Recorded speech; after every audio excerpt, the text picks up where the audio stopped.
CrazyFire black front outer glass lens screen replacement for Samsung Galaxy S4 Civ i9500L 720 i545 i337 M919 R970 plus tools kit plus adhesive tape.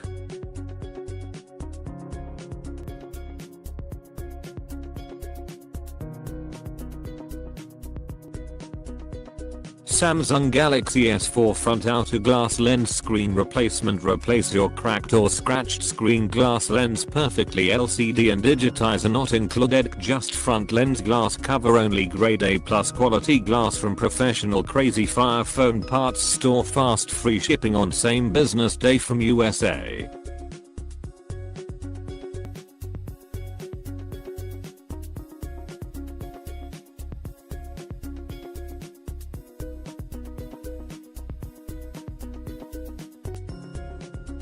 Color black. CrazyFire black front outer glass lens screen replacement for Samsung Galaxy S4 Civ i9500L 720 i545 i337 M919 R970 plus TOOLS kit plus ADHESIVE tape 1 compatible for Samsung Galaxy S4.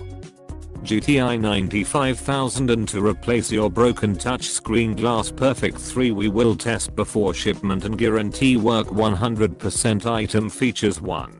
This screen lens glass replacement can solve you problem 2. Replace your cracked or scratched screen glass lens 3. Fully protect your mobile phone neck window. Keep your mobile phone window looks new all the time. 4. Easy replace by yourself. 5. LCD screen is not included, only use it for cracked front lens glass compatible. GTI 9500, International, SGHI 337, at, SPHL 720, Sprint, SGHM 919. T-Mobile, SCHI 545, Verizon, SCHR 970, US Cellular. Package includes 1x replacement glass lens screen 1x set, tools 1x adhesive tape 1x instruction book.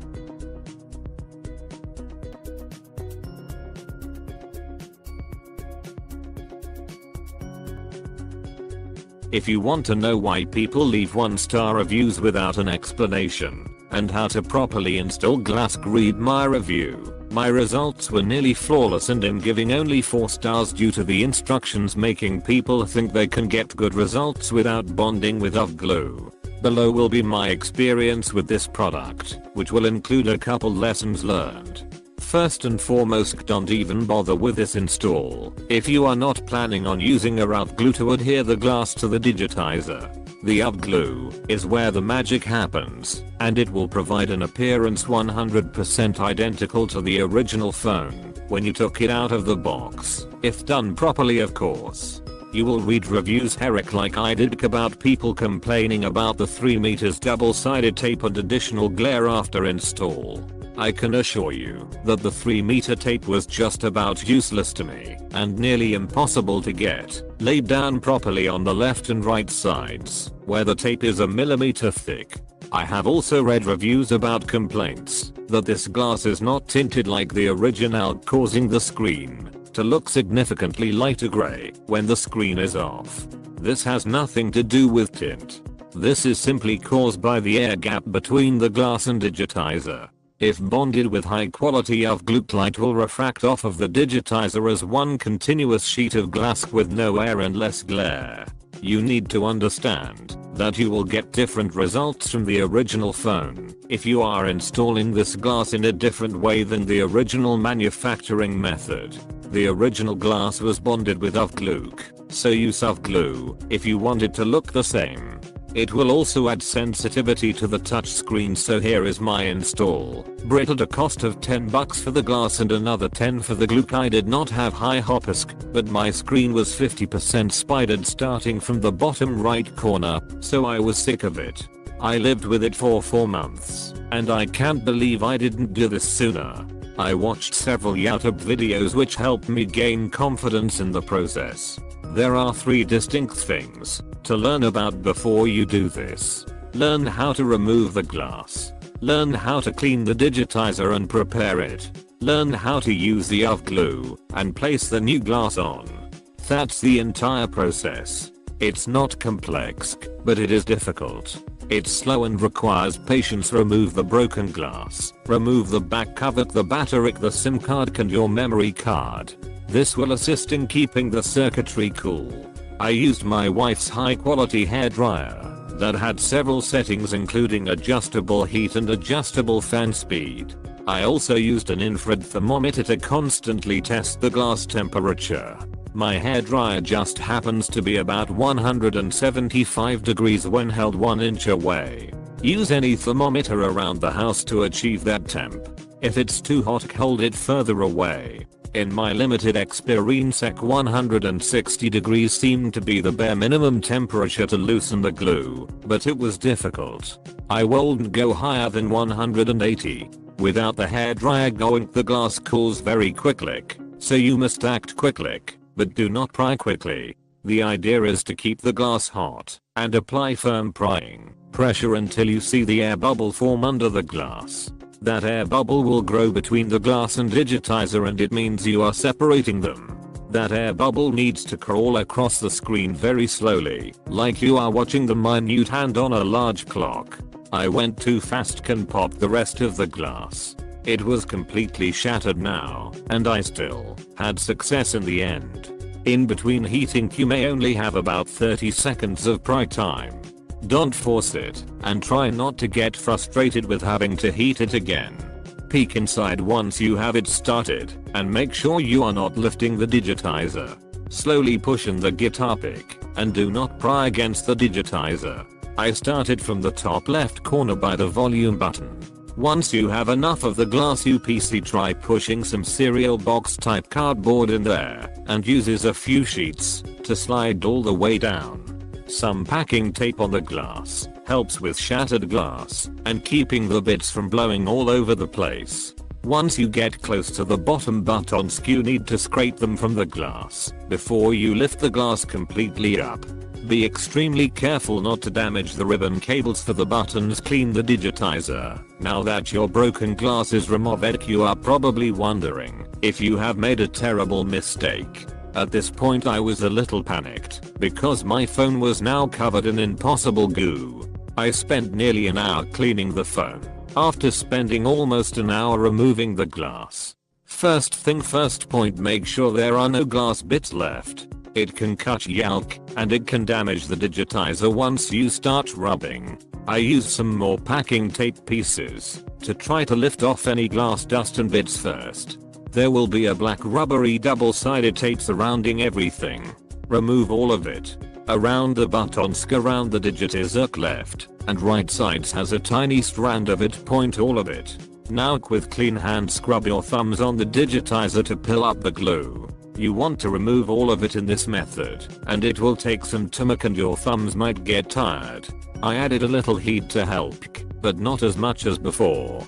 Try to get all the glue out of the crevices too with the plastic pick.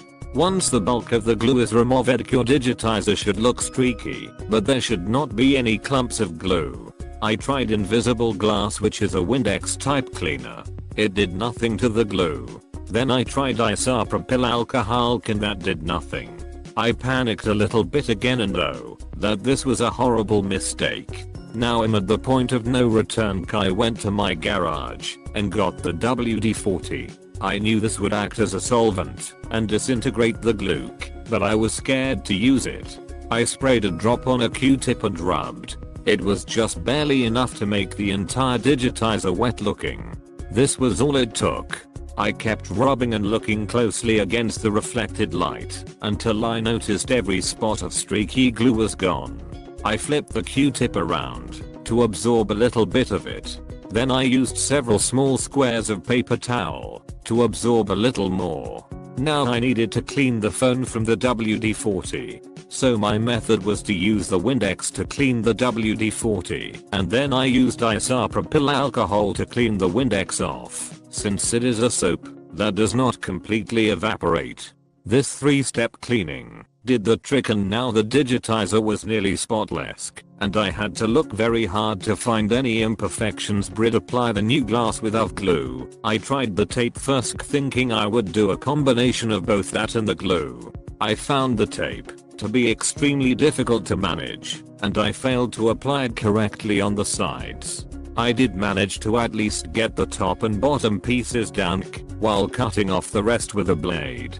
Get the buttons in their perfect spot. The main middle button has a couple rubber feet with tiny holes. I had to push those back into place. Make sure the digitizer is clean of any dust particles, blowing it away with the hairdryer or a can of air. Now for the UV glue, I find this to be the trickiest part, because I couldn't tell if I applied too much, too little, or the wrong pattern of glue. I did one big vertical line down the middle. In hindsight, I think maybe an X pattern would have been better for the corners, but you should research this yourself. Make sure you do this indoors and away from any sunlight, cause it will begin to cure the glue.